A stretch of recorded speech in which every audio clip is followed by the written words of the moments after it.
Olá, amigos, saudade de todos. Estamos hoje aqui para falar de um tema muito importante, né? Faz parte da nossa vida e que é necessário, né? De vez em quando a gente lembrar desse assunto, pensar nele com mais carinho.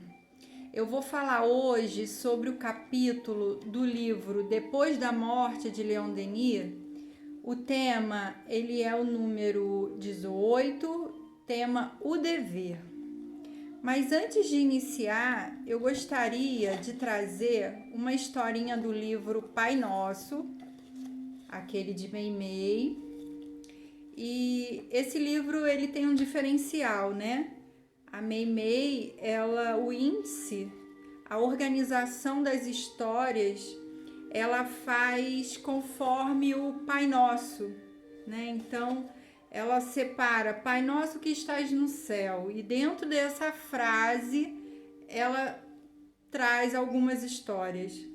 E a nossa, ela está na frase: seja feita a tua vontade, assim na terra como no céu. E a história é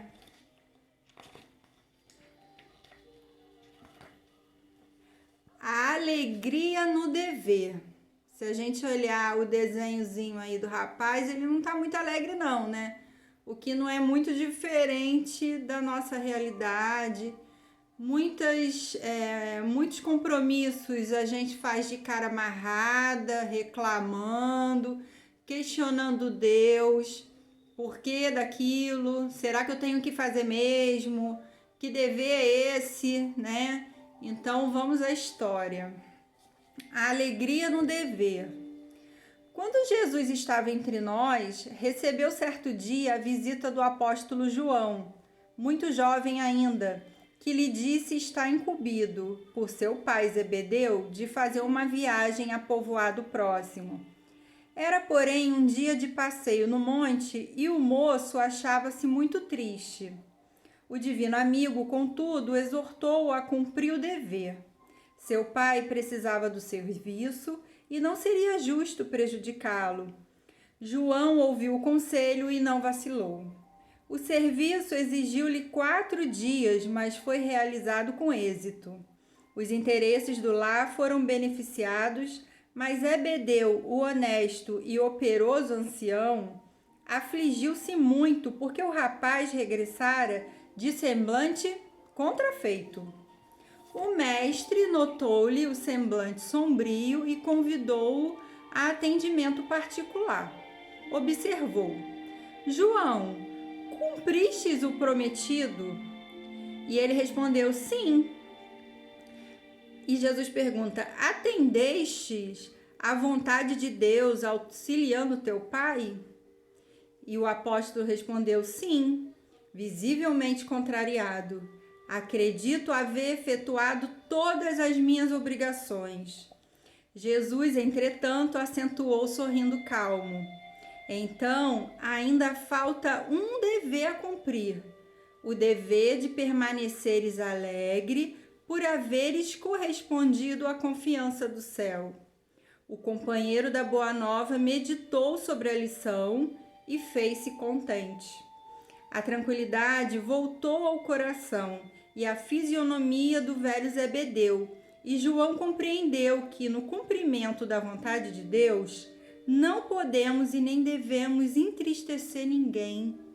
Gente, esse tema é um tema muito interessante, porque a gente ainda na nossa inferioridade, naquele desejo de não ser incomodado, de querer viver só o que é bom, né, o que é agradável, a gente acaba deixando muitos deveres de lado.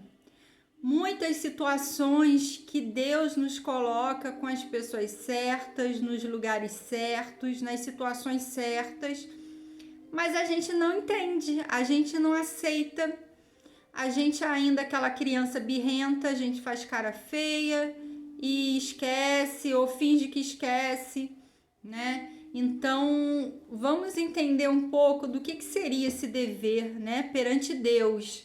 Porque sabemos que temos muitos deveres aqui na Terra, né, no mundo material, mas a gente sabe que tem aqueles deveres que são de Deus, aquela coisa que veio de propósito para nossa encarnação valer a pena, da gente aproveitar ao máximo a nossa encarnação, o nosso planejamento, né? Então vamos com Leon Denis entender um pouco o que seria os deveres, né? O dever, o que é o dever? E ele fala assim: o dever é o conjunto das prescrições da lei moral, a regra pela qual o homem deve conduzir-se nas relações com seus semelhantes e com o universo inteiro.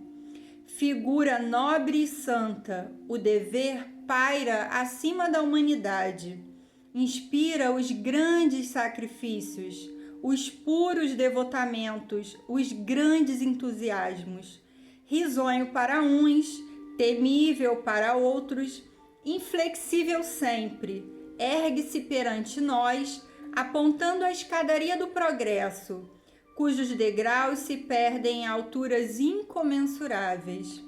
O dever não é idêntico para todos, varia segundo nossa condição e saber.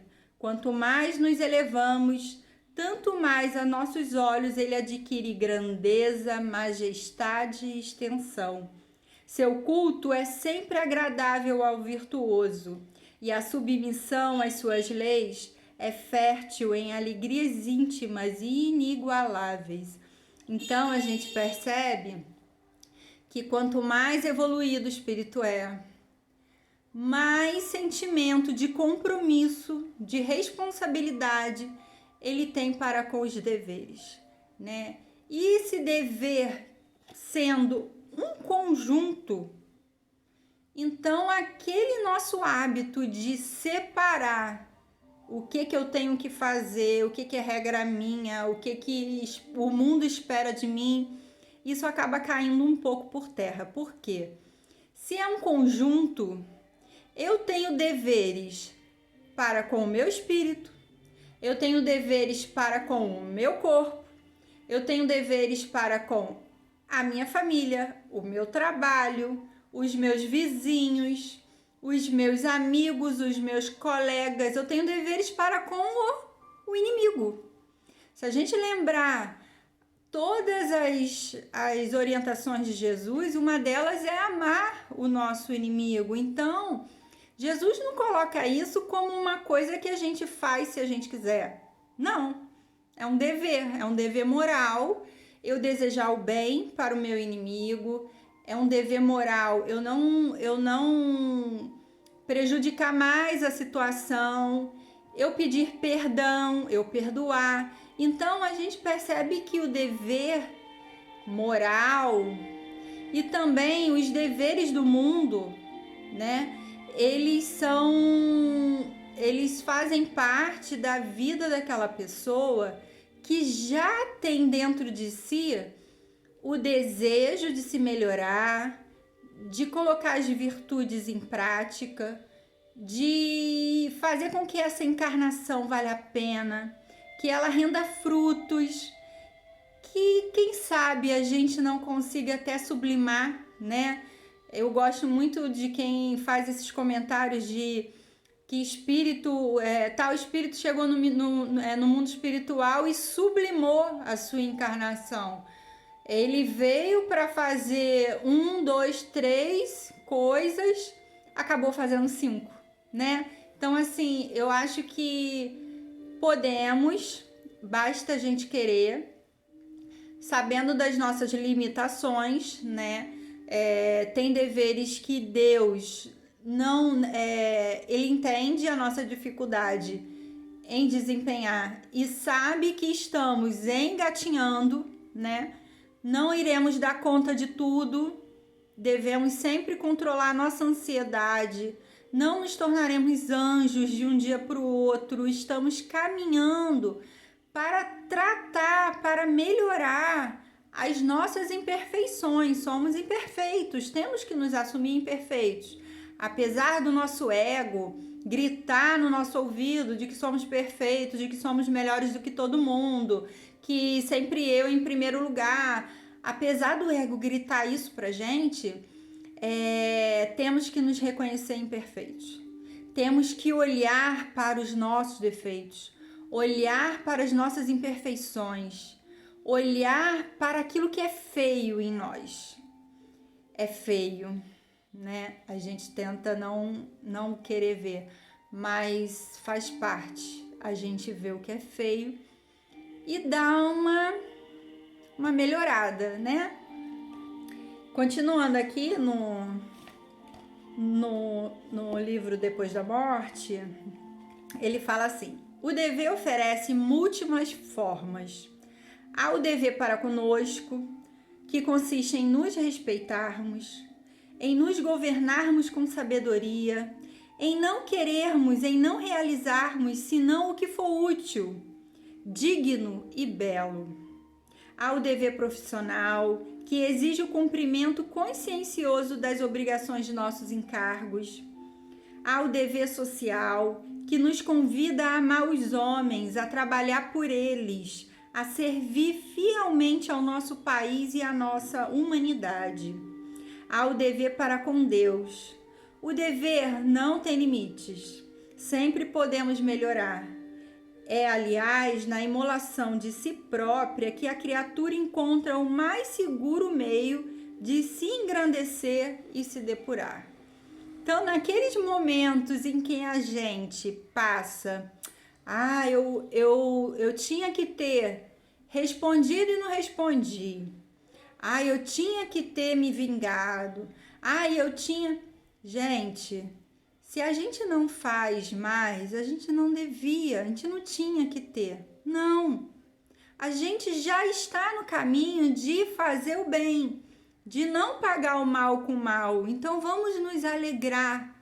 Não vamos nos comparar, nos igualar com aquele que nos fere. Aquele que nos fere, a gente precisa aprender a perdoar. Mas o nosso ego, né, danado do ego, fica remoendo na nossa cabeça de que a gente tá se fazendo de bobo, que a gente está sendo passado para trás e que a gente deveria se cuidar mais. Mas, de fato, o cuidar, o respeitar, dentro do que Leon Denis fala aqui, do que é digno, útil e belo, é a gente não se igualando a quem nos fez mal. A gente não se igualando com aquele que está estressado, com aquele que está, às vezes, por hábito, tem o hábito de conseguir as coisas no grito, na pressão, na força. A gente não precisa ser assim, a gente não precisa se igualar, né? A essa humanidade. A humanidade está estranha, a gente comenta que está tudo estranho, o mundo está estranho, mas aí a gente freia. Será que eu sou daqui? Né?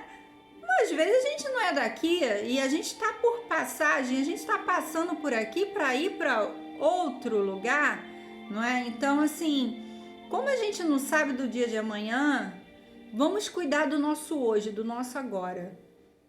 Evitar não se igualar a quem é mais imperfeito do que nós. Somos todos imperfeitos, mas uns a gente percebe que ainda nem se deram conta do que precisam se melhorar em si, né? Se a gente já tem algumas reflexões a respeito de nós, do que estamos fazendo errado, que a gente consiga, né, controlar isso. E Leon Denis, ele vem chamar a atenção para a honestidade. A honestidade é a essência do homem moral. É desgraçado aquele que daí se afastar. O homem honesto faz o bem pelo bem, sem procurar aprovação nem recompensa. Desconhecendo o ódio, a vingança, esquece as ofensas e perdoa os seus inimigos. é benévolo para com todos, protetor para com os humildes. Em cada ser humano vê um irmão, seja qual for seu país, seja qual for sua fé. Tolerante, ele sabe respeitar as crenças sinceras, desculpa as faltas dos outros, sabe realçar-lhe as qualidades, jamais é maledicente. Então, essa honestidade, sermos honestos com a gente, no que a gente acredita, no que a gente já aprendeu, do que a gente já sabe o que é certo, do que é errado, do que é bem, do que é mal, que possamos ser honestos conosco, primeiramente. Depois honestos com o próximo, com o nosso planeta, com toda a humanidade, né? A honestidade perante o mundo nem sempre é honestidade de acordo com as leis divinas. A opinião pública, é certo, tem seu valor. Torna mais suave a prática do bem, mas não devemos considerá-la infalível. Sem dúvida que o sábio não a desdenha, mas quando é injusta ou insuficiente, ele também sabe caminhar avante e calcula o seu dever por uma medida mais exata. O mérito e a virtude são algumas vezes desconhecidos na terra. As apreciações da sociedade quase sempre são influenciadas por paixões e interesses materiais. Antes de tudo, o homem honesto busca o julgamento e o aplauso da sua própria consciência. Então, a gente que já está estudando, que já temos tantos exemplos de vidas, de espíritos que já estão à frente na evolução, espíritos que sofreram, que vêm contar os seus sofrimentos, né? Eles não vêm contar só o que eles vivem hoje, né? Espíritos mais evoluídos. Pelo contrário, eles trazem para nós as suas dificuldades. Então, a gente que já tem esse conhecimento, e não é só a gente na doutrina espírita, né? Todas as religiões tiveram grandes homens que conseguiram lutar contra si próprios, contra suas imperfeições, de se melhorar, de fazer diferente, de fazer aquilo que ninguém quer fazer, né? Essa é a verdade, de remar contra a maré. Tá todo mundo indo para um lado, essa pessoa vai para o lado contrário. Então, assim, nós já temos esses exemplos. Então, que possamos ser honestos com a gente, com os nossos desejos mais íntimos, que acredito eu que a maioria de nós guardamos esses desejos do espírito, né? Porque os desejos aqui materiais da terra, a gente sabe que é passageiro. Um dia a gente quer uma coisa, no dia seguinte a gente já está querendo outra, essa é a verdade. Então, que possamos dar mais atenção a esses desejos íntimos do nosso espírito, de crescimento, de melhoria. Que Jesus nos ampare a cada um de nós nessa caminhada, né, de melhoria íntima, de reforma. Que os bons espíritos possam amparar sempre a nós. Que a saúde, não só a saúde física, mas a saúde mental, a saúde espiritual, ela sempre se faça presente em nossos lares, em nossos familiares. Fique sempre na certeza de que Jesus não desampara. Deus tudo sabe, tudo vê, né? Então, que a fé, ela sempre leve o nosso coração para um lugar mais alto. Que a fé, que a esperança embale o nosso coração e que a gente consiga captar energias do mais alto, sempre. Sintonia com a espiritualidade superior. Que possamos cada vez mais lembrar de Peixotinho, lembrar de Dr. Bezerra, Irmã Sheila, Meimei, esses espíritos que encarnaram entre nós há pouco tempo, não é? Então, assim, que todo exemplo de trabalho, de devoção, de cumprimento de dever, que a gente possa sempre se lembrar deles e que esses grandes espíritos possam sempre inspirar cada vez mais a nossa mudança no dia a dia. Um beijo em todo mundo, espero que essa reflexão fique e que ao longo, né, dos dias ela vá ajudando a gente, tanto a mim como a vocês, a ter um olhar para os nossos deveres, né? Principalmente para aqueles deveres que a gente anda deixando de lado, tá bom? Um beijo em todo mundo.